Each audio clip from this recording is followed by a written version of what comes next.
population sizes grow exponentially, something you've no doubt realized if you live on our crowded, overheating planet, or you've made a very healthy family cow farm in Minecraft. But there's one mob that people don't take advantage of. Well, in this video, we're gonna grow this villager family exponentially and show some of the problems that come with exponential growth. Now, you might be looking at this wall and thinking that it looks a little small, but don't you worry, we're gonna keep getting bigger. That's gonna be a running theme throughout this video. So hopefully our first one here is gonna come willingly if I'm in here. Nice. 1, 2, 3, 4.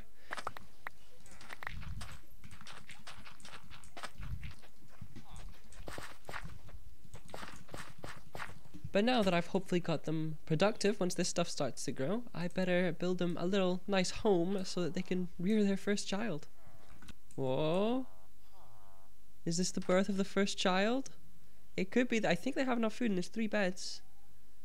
No? Why not? Remember, exponential growth is slow at the start, but that doesn't mean that it's not going to get crazy later.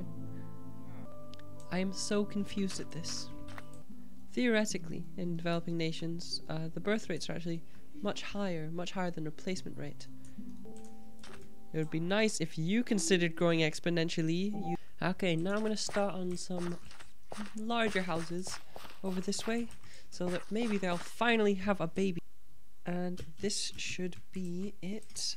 Done! And now we can start getting to the fun bit and make some nice big, but still I don't want them to be wealthy yet, you know? They're still sustenance farming, you know? That doesn't exactly exude wealth, you know? And this time I'm not making the mistake of leaving the beds as an afterthought. I'm gonna make sure they have plenty of space. Then I'm gonna build another one. This one's gonna be larger, I think, but it's gonna be terraced. So I'll have 2 or 3 houses along. Is it happening? Is it finally happening? Hooray! We have a baby. Beautiful child, you are the start of something incredible. I hope you know that. Okay, I have built the terraced houses. I've made a little like element here to kind of like bring these two together, make a nice little archway, because actually 1, 2, and 3 houses up here. And I mean, hopefully I've spaced all these beds out far enough that saying doesn't go beggars can't be choosers, but apparently they can and they will. One thing that I am noticing myself using a lot though, and there's not really a good way that these villagers could theoretically get it, is wool. So I think I'm gonna make some sheep farms, and I hope this day wouldn't come so soon, but I have not nearly enough sandstone to make this sheep farm, so I'm going to show you the monstrosity I created. Something you might not know is that sand dunes in Minecraft are sandstone all the way down, as opposed to the normal ground, which is only sandstone about 3 blocks down, upon which it just turns into normal stone. So behind this, cleverly hidden, is my quarry, where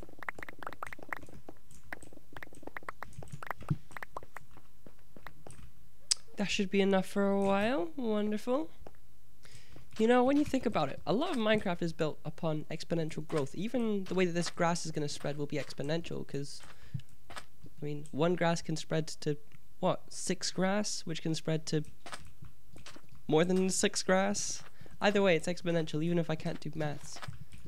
And it's funny that exponential growth is such an appealing concept when, famously, we can't even really grasp it with our puny minds, no matter how good you are at maths. So I hope that I haven't not been able to grasp how big and how fast this village is going to grow. Oh, this is interesting. You can see these potatoes have spread, and I did not plant any of them. I only planted the back row there, and even here. So we're filling up. We're actually going to run it. We only have space for 1 more farmer in this field. Oh no.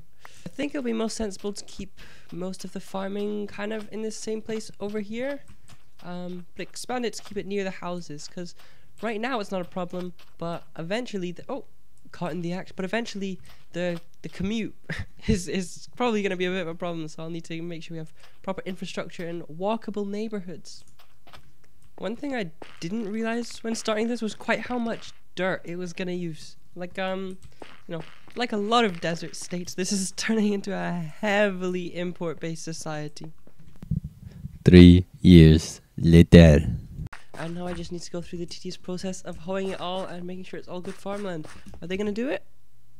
No. For some reason, they do not like those beds. It's so frustrating.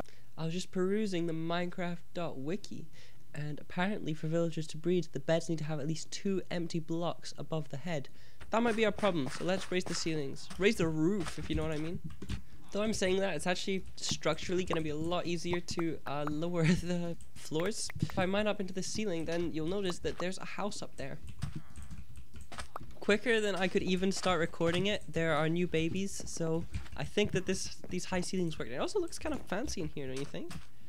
Also, I'm pretty sure that villagers are like canonically asexual, so I thought it would be considerate to put their beds apart.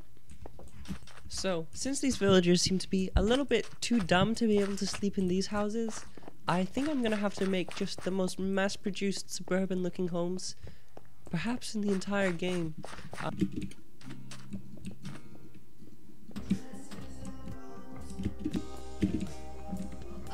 Okay, so much quicker than I ever would have expected. I finished this house. That was quicker than I expected too. But also, the beds in here are filling up. Another head count: 1, 11, 12, 13. 13 villagers. And only 3 days have passed, if my memory serves. 5. Okay, 5. So I'm gonna have to start building these houses faster. And it's mainly come to my attention that I really ought to to put the beds in here as I go, not like later on. So yeah, exponential growth, it's finally happening. I told you. And it really is pretty incredible that they're growing like this completely by themselves. Well, not completely by themselves, but you know, I'm not planting this stuff in these fields, but it gets there anyway, and they just reproduce themselves. I don't have to feed them. It's, I don't know, I still think that's very cool. That's the whole reason I'm making this video, isn't it? Okay, progress update. It has been kind of a long time since the last clip, like chronologically in my life, but we have built up a large part of suburbia, as you can see over here. I decided to go a bit more vertical and kind of make this a big, like, homogeneous thing. I think it's quite pretty. I still need to chuck some beds and stuff in here. But in terms of villager population, we're not doing too bad. So once I put the beds in, it's also time for some new fields. To be perfectly honest, I've also lost track of the days and the villagers, so I hope you weren't expecting a graph. But yeah, look at this. Look at glory of exponential growth and commerce. Nothing can ever ruin this, and this growth will last forever. Okay, counting isn't my strong suit, but if I've done it right, then I've put down 35 extra beds in this here expansion. So we have 35 more villagers, which means we need 35 more fields. I have completely forgot where I used to get my dirt from, so I've just ran to like a random location in the wilderness. And it's right here. So, destroying the world for the civilization. Does that remind you of something? Okay, so I've just finished building this farm, and already it's pretty much full. So I'm gonna have to start upskilling, making some more efficient industry in the center, I think. But it's really getting to the point where it's quite hard to keep up. Okay, so I'm thinking the first thing that I'll work on is a toolsmith, because I feel like that's the next step to industrialization, you know? And these villagers have got to live in some kind of environment if they want to keep going at this rate.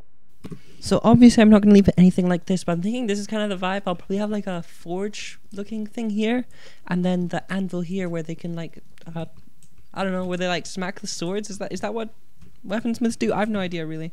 And then a little indoor place for like a more fine workshop for like making handles or something. I don't know.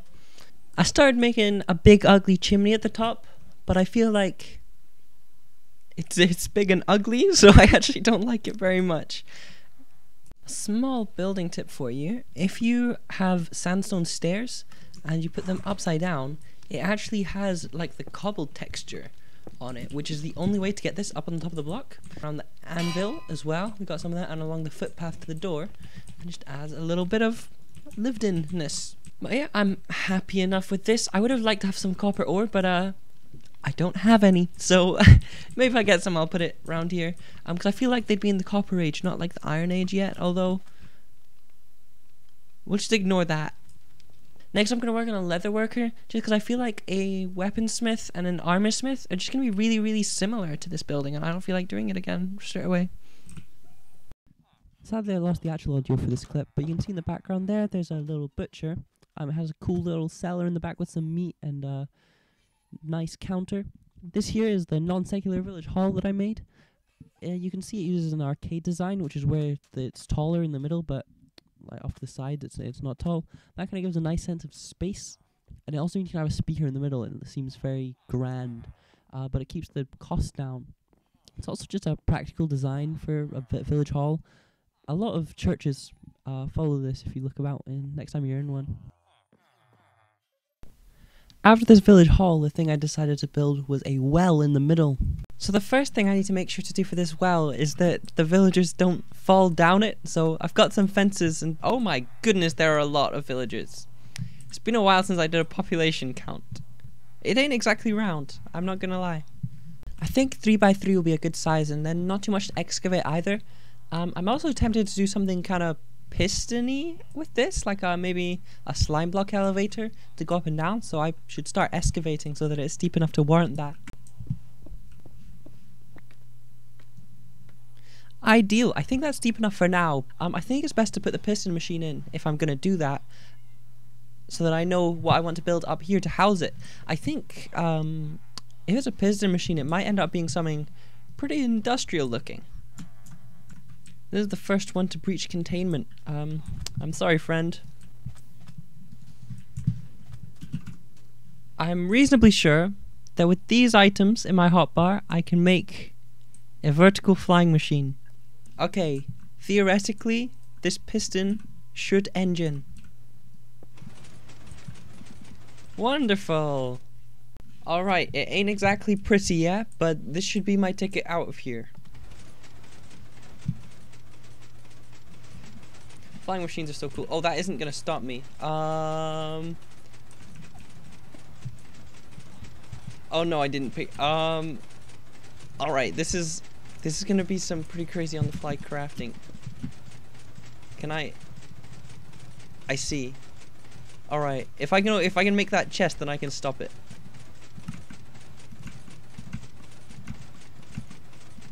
Wait, I could have just broken the blocks. That was pretty silly of me. I mean, it could be worse. This is pretty cool.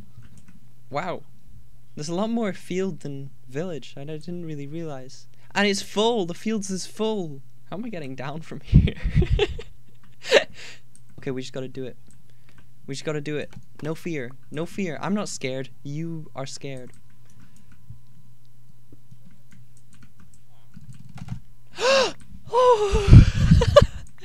Okay. We got it. No worries. Easy peasy. Easy game, easy life. So, with the completion of this well, the village is now done. I can't build houses faster than they multiply anymore. It is done. They ran out of my time, not carbon, land, or oil. So, from back where it all began, I'd like to say thank you for watching, and I'll see you in the next one. Bye bye.